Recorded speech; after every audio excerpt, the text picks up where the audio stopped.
같이 읽겠습니다. 열심을 품고 주를 섬기라. 열심을 품고 주를 섬기라. 네, 주님을 섬기는 방법, 열심을 품고입니다. 우리는 지난 6월 28일 새벽에 밤을 좀 설친 분이 많습니다. 저도 그날 밤 새벽 2시 반까지 잠을 자지 못했습니다.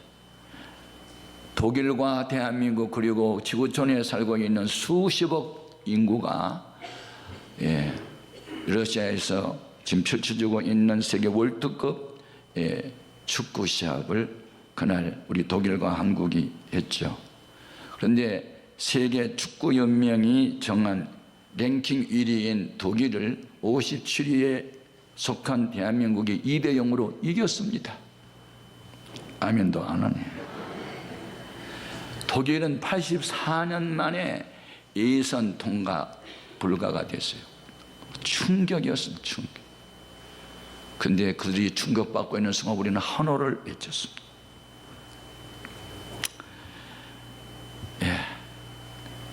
두 번째 골을 넣을 때 보니까 주세종이라는 선수는 현재 우리나라에 지금 의무경찰에 소속되어 있어요. 연봉이 43만 원이에요. 그런데 그가 손흥민한테 멀리 롱패스를 했는데 손흥민이 두 번째 골을 넣었어요.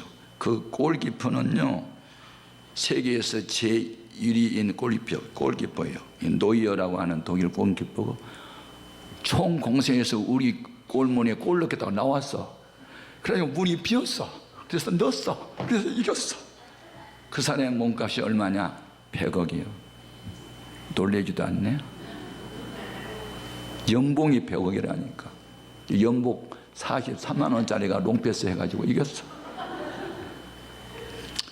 제가 그때 그 독일과 한국이 경기할 때 그때 이렇게 전문가가 정리해 놓은 것을 봤어요.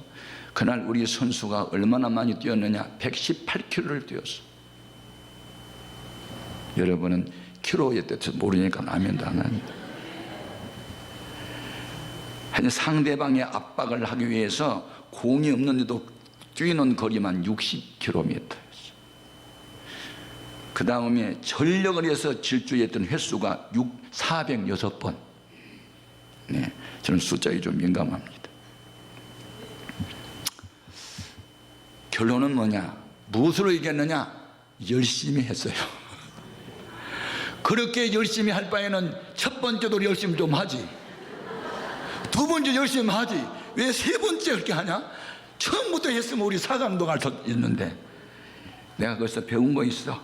열심히 하면 된다.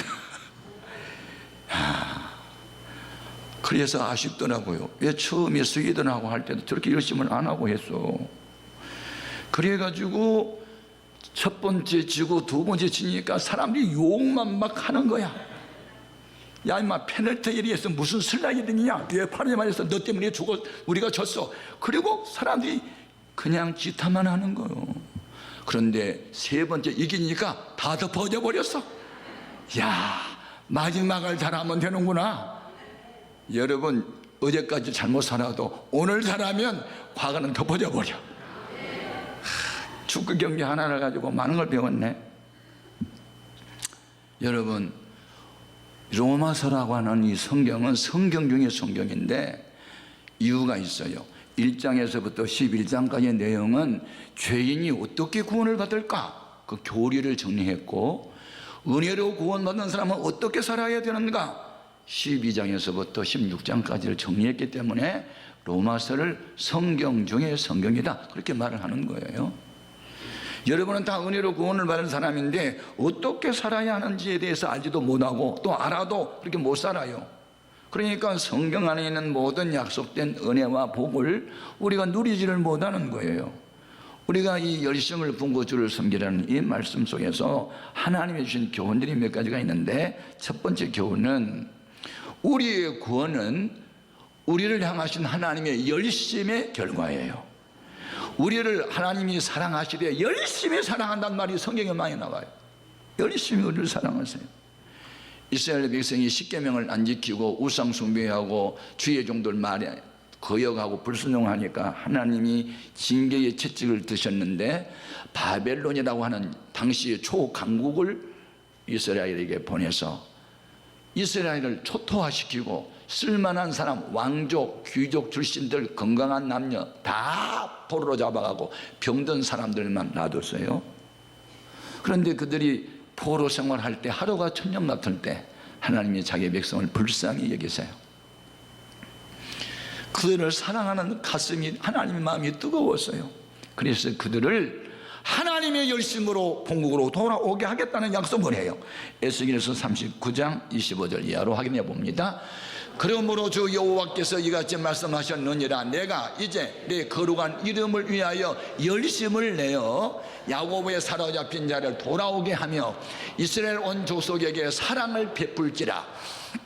그들이 그 땅에 평안히 거주하고 두렵게 할 자가 없게 될 때에 부끄러움을 품고 내게 범한 죄를 이웃치리니 내가 그들을 만민 중에서 돌아오게 하고 전국 중에서 모아내어 많은 민족이 보는 데에서 그들로 말미암아 나의 거룩함을 나타낼 때라. 전에는 내가 그들이 사로잡혀 여러 나라에 이르게 하였거니와 후에는 내가 그들을 모아 고국 땅으로 돌아오게 하고 그 한 사람도 이방에 남기지 아니하리니 그들이 내가 여호와 자기들이 하나님인 줄을 알리라. 예. 선한 부모님은 자기가 낳고 기른 자식이 혹시 불량하고 병들어도 쉽게 포기하지 않아요. 불량한 자식이 선량한 자식 될 때까지 힘을 다 쏟고 병든 자식 고침받을 때까지 투자해요. 그런데 성경은 혹시 불량한 부모가 있어서 자기 태에서 난 자식을 잃어버린 경우가 있대요. 버린 때도 있대요. 그러나 하나님은 한 번 택한 당신의 사람들을 사랑하되 끝까지 사랑하고 잃어버리지 않기 위해서 우리의 이름을 주님의 손바닥에다가 새겼다고 말씀하세요. 하나님은 한 번 택한 백성을 잘못하면 매는 때려도 버리지는 않아요.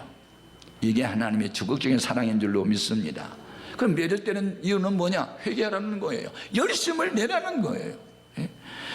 요한계시록 3장 19절 물은 내가 사랑하는 자를 책망하여 징계하노니 그러므로 내가 열심을 내라, 회개하라, 돌아오라 하나님 품으로. 그리고 미지근한 신앙을 버리고 좀 뜨겁게 신앙생활하라.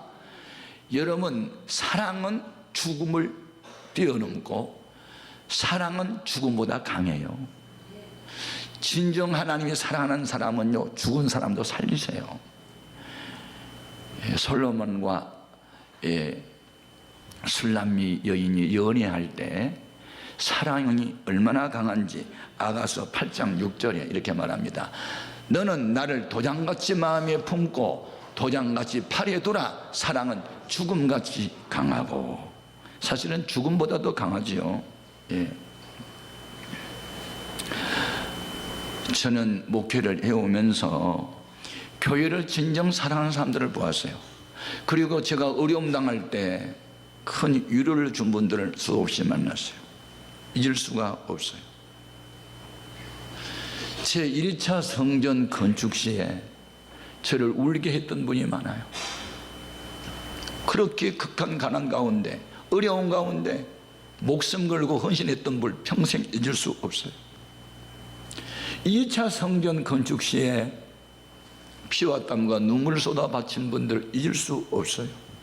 내가 당해야 할 고난을 대신 받아준 분들 잊지 못해요. 마음에 한 번 입력되면 지워지잖아요. 선한 일로. 제 몸에 이상이 생겼어요. 병원에 가서 보니 대장에 폴립이 23개가 들어있고 그 중에 하나는 1.5cm 이상 큰데 조직 검사를 했더니 암으로 지금 발전 단계에 있다. 급히 서둘러 수술하십시오. 이 사실을 제가 금요일 철야 기도 시간에 선포했는데 그날 곧바로 3일 금식에 들어간 권사님들을 잊지 못해요. 강남 금식기도원의 집회 중에 제가 쓰러졌어요. 기전해가지고. 이 소식을 듣고 달려온 장로님이 나를 붙들고 울 때 함께 울었어요. 이렇게 사랑이 각인되고 했을 때, 그때 폴리 23개는 성도들이 기도 이후에 다 사라졌어요. 금식 기도니 쓰러졌던 내가 다시 새 힘을 얻고 마치고 돌아왔어요. 사랑의 힘이 얼마나 큰지 아세요? 사랑. 교회에서 별난 사람이 많아도 사랑 실천이 없으면 아니에요. 네. 방언하고 예언하고 기도 많이 해도요, 가슴에 사랑이 없으면 아무것도 아니에요. 주님은 사랑하는 나사를 살려요. 나라와 민족을 사랑했던 사람은 민족을 또 살려요. 우리 가슴 속에 주님을 사랑하면 눈에 보이는 사람도 사랑하게 돼 있어요. 여러분, 평생 나는 사랑하며 살리라 오늘 결심하기 바라요. 네. 두 번째 교훈은 하나님의 일은 하나님의 열심으로 해야 한다. 지금 우리 교인들 중에서 열심히 교회에 섬기는 사람이 많은데 인간적 열심으로 하는 사람도 있어요. 인간적 열심 어느 한계 성상에 오면요 그만둬요. 근데 하나님 이런 열심은요 죽음까지 가요. 세상에 감당 못해요. 네? 저는 예수 믿기 전에 우리 어머니께서 무당 불러서 2명 3명 불러서 밤새도록 구타하는 거 옆에서 봤거든요. 마귀에게 속한 거짓 영, 미혹의 영, 악한 영에 사로잡힌 무당의 열심 보셨어요? 그들 열심 우리 못 따라가요. 밤새도록 뛰어요. 지치지 않아요. 작두 위로 올라가도 칼이 살을 베지 않아요. 공중으로 붕붕 떠다녀요. 그런데 그런 열심 갖고 구원받을까요? 마귀의 열심도 대단해요. 오늘 본문 말씀에 열심을 품고, 이 의미가 굉장히 중요해서 내가 오늘 찾아봤더니 열심을 품고, 어떤 열심이냐, 히랍말로 헬라말로 퓨누마티 제온테스, 우리말로 번역하면 퓨누마티, 이 퓨누마라는 것은 영, 마음이라는 뜻이에요. 마음과 영이, 제온테스는 뜨겁게 끓어오르다. 이 말은 우리 마음과 생각과 내 영이 하나님의 성령의 뜨거움과 결합이 돼서 팔팔 끓어오는 물처럼 되다, 그런 뜻이에요. 뜨거운 물 속에 모든 사람은 익어버려요. 뜨거운 물 속에 들어가면 병균은 죽어버려요. 1600도 이상의 온도의 쇠가 물이 돼버려요. 변화를 주는 거예요. 대장장이가 녹슬고 부러진 쇠붙이 갖다 주면 뜨거운 불에 던져서 이 쇠붙이를 물렁물렁하게 만들어가지고 매로 쳐가지고 새인장 만드는 것처럼요, 우리는 뜨거운 성령의 불 속에 들어가야 새로운 피조물이 되는 거예요. 그리고 여기에서 성령 충만, 열심에 매인 사람은요, 이 매인다는 말은 타동사요. 내가 주님을 붙잡는 게 아니고 주님 날 붙잡아주는 상태, 내가 주를 믿는 게 아니라 믿어지는 믿음, 매임을 매어서 사는 거. 여러분, 무엇에 매어 살아요? 거의 돈에 매어 살아요. 환경에 매어 살아요. 육신에 매어 살아요. 그런데 크리스찬들은 매인 것이 다른 게 있어요. 그것은 현상이요. 본질을 붙잡는데 하나님의 성령에 매어 살아야 돼요. 말씀에 매어 살아야 돼요. 사명에 매어 살아야 돼요. 예. 이런 사람은 세상에 감당을 못해요. 마귀가 감당을 못해요. 한 길로 왔다 7길로 도망을 가요. 예? 이런 사람들은요, 하나님께 영광을 돌려. 무슨 일이 해도 이 일이 하나님께 영광인가? 그것부터 생각해요. 내 개인적으로 일 속에 생기는 거가 아니에요. 하나님의 교회의 유익이 될까를 먼저 생각해야 되지.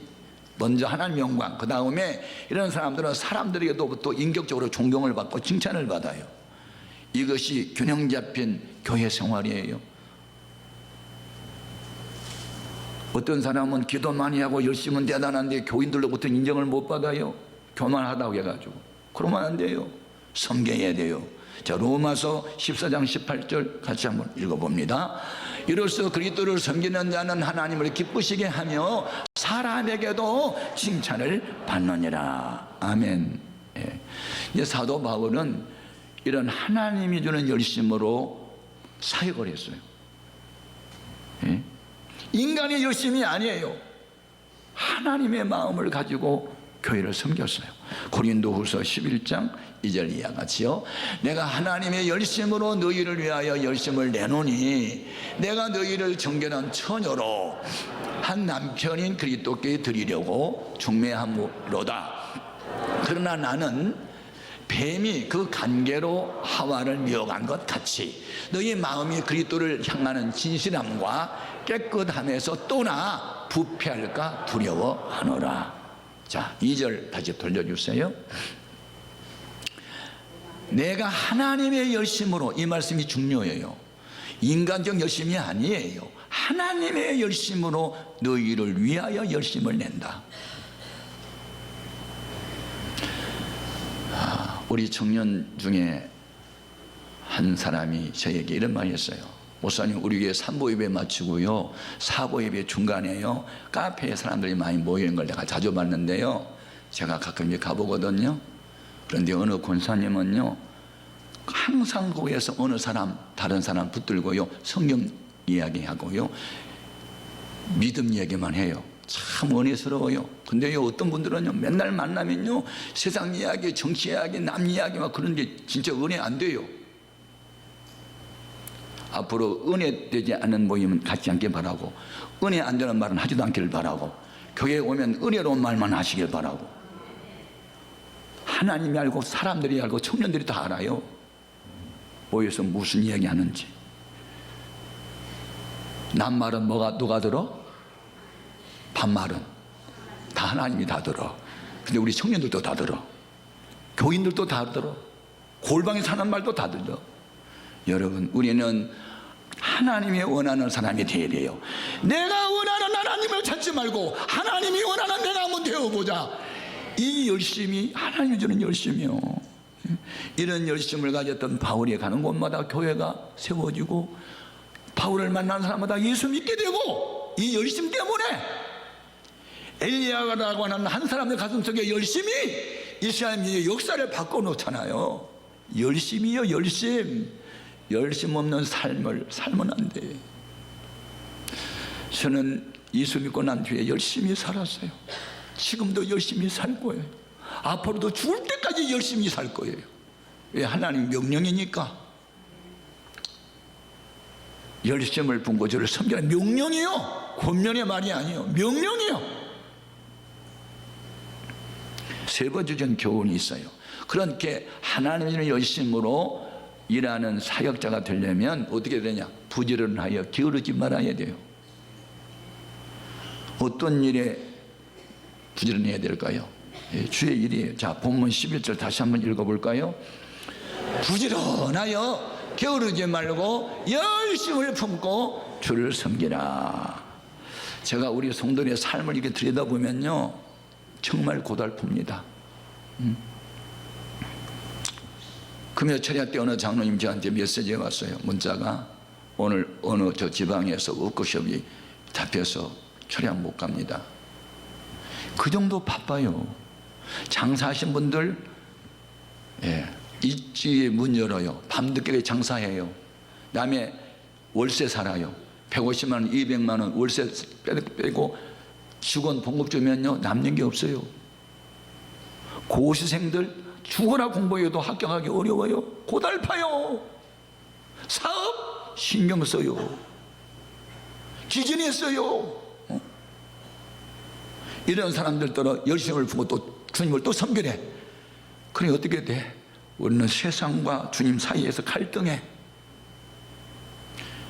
벌어먹고 살기도 바쁜데 열심히 품고 주 섬길 기력이 나는 없어요. 그렇다고 내가 다 알아.